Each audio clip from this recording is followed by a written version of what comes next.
Well, good afternoon on the 10th of July 26, and I'm in the shade, but I'm not, well,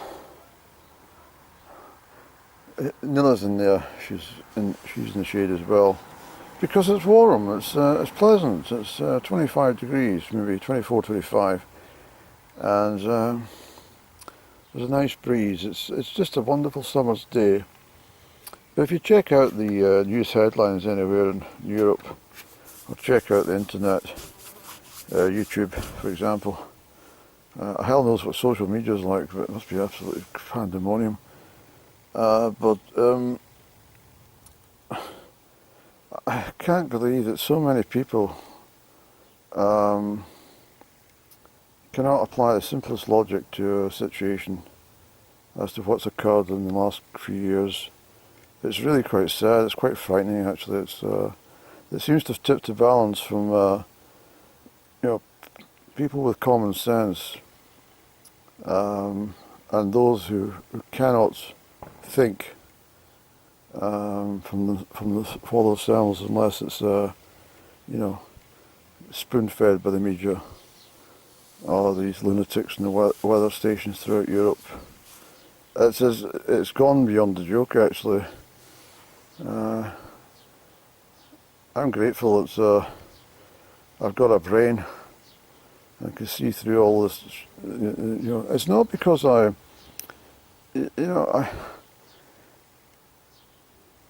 don't tune into the Met Office now. I'll glance at the weather, of course, to see what's coming up, so that if I'm going to do or washing or anything, but generally I just look at the sky, and that's what I do. But they keep bombarding you with different stuff. Then we get to the point, Andy. Well, what I'm saying is that here's Nellie. She's moved. She's over there. There's people seem to think that these temperatures that we get in high summer are somehow unusual or somehow abnormal. And I just can't get my head around it, why they can't apply just a little bit logic. If there's a airflow coming from North Africa, from Algeria or Egypt or Libya or something, then of course it's going to impact on the European cities and raise the temperatures and humidity and stuff like crossing the Mediterranean. It's just a bit of knowledge, and these people screaming out about that we're all going to die because of the heat. It's really absurd, isn't it? So what they should do then, if it's such a concern, is what they need to do is have a ban on any trips to Africa. You're all right, pussycat. Any trips to Kenya or Mozambique or Tanzania or the Seychelles even, or anywhere in continental Africa, and for that matter Australia and Asia. So we ban all holidays to Thailand and in Malaysia and Vietnam, yeah? We completely stop all travel to the Middle East because the temperatures go above a certain point. Because that's exactly what they're talking about. Well, they're not suggesting it, I am suggesting it, because if they have so much fear about bloody 35 degrees, well, then what they're going to do if they go to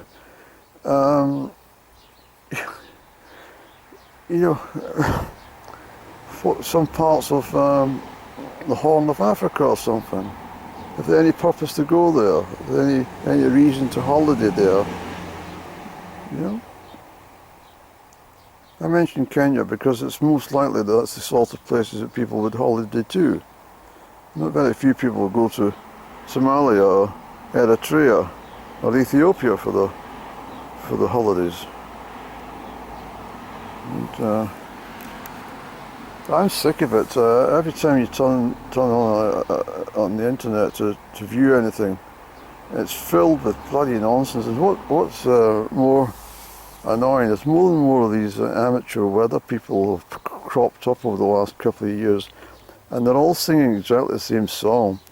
The same picture graphs as the Met Office, with everything turning red, deep lava red, and you know, and slapping on the make-believe figures of 42 and 44 degrees Celsius and stuff. It's just a complete shite nonsense. And if they cry about it, you know, they make a big scene about it. Of course, their algorithms with YouTube will promote their channel. If you come on and you downplayed climate change, you downplayed global warming and everything to do with it, and slagged off what I'm doing about these fake temperatures, then you will be completely sent to the bottom of the hill by YouTube's algorithms, and nobody will find your video. I'm not so bad because I don't post it apart from on YouTube. That's all I do, and I'm quite happy with that. If anyone wants to watch my video, then good, but if they don't, then too bad. And if they don't agree with what I say, then that's their opinion. It's too bad as well. I'm always open to debate, but this utter nonsense. I mean, what they're trying to say is like 3 days after some high temperatures in high summer, by rights, everything should be down in the home counties of England, and Surrey, and down in Oxfordshire, well, down in Kent, and you know, as far out as Norfolk and stuff, would be dry, arid desert land, and it's complete and utter rubbish. And if you check things that are on YouTube, for example, and you check the date that it's been posted, I've checked somebody out, was talking about some plant. I just wanted to see what he was talking about, but it was a insect-eating plant. And I looked at these, the skyline in the back of his video, and it was covered in cloud. And it was posted at a time when that part of the world was meant to have blazing hot 36 and 37 degrees Celsius temperatures with wall-to-wall blue sky and sunshine. So they're fibbing, and see, if you have an observant eye, you just check things and just, you know, keep an eye open for all their lies, and you'll realise that it is all just fibbery. But I get fed up with it now. It's almost like, I think I said before, it's like a bloody personal war against these, the whole thing.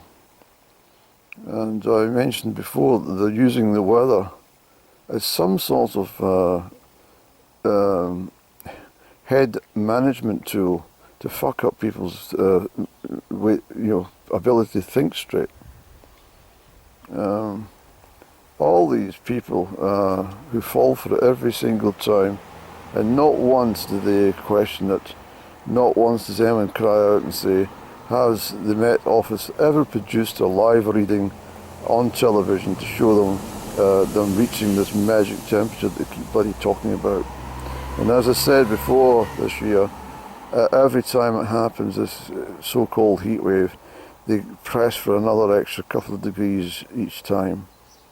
There's no win against it, but the thing is, there's no proof that it's actually happening either. No proof at all. And I'm thoroughly fed up with it. And people across Europe, somebody there in Belgium talking about it was 40 degrees in Belgium. I rather doubt that. 40 degrees in Belgium. No. Belgium can be hot. I've spent summers on the coastal area of Ostend and stuff, and it does, the heat is intense away from the sea. It is a hot place, but not 40 degrees. unless the thermometer is sitting on the wall facing the sunshine. Which I said 100 times here, I strongly suspect that's exactly the way that these temperatures have been measured. So if it's 25 degrees just now, and the thermometer is sitting in that shaded area, then that's a correct reading. But if I bring it here to where my foot is sitting, and leave it for 20 minutes or something, and it shoots up to 34 degrees, then that's a false reading.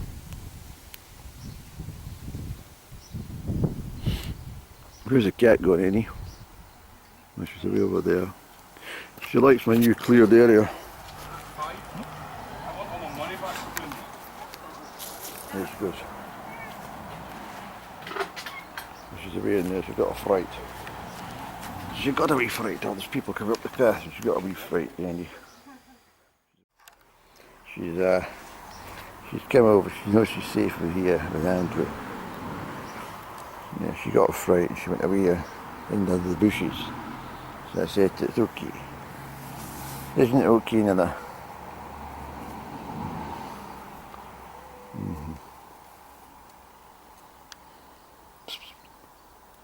Where have we got this down? Yeah, I'm going to have a skeleton. Hey, bubble. What's up? What you said to me? Yeah? Yes, you just relax and don't worry about nothing. And that's why I say you got a wee fright there. And you darted into the bushes. Yeah, that's okay. It's okay for you. Yeah, that's what I was going to show you, my new clearing zone in here. I cleared all that in there a couple of days back, and it was badly needed in there, so I'm quite pleased with that. And cut back things. Here we are. Are you eating with me? Yes. Come on then. See what you're doing, Andrew. Yes, it's okay. Here we are.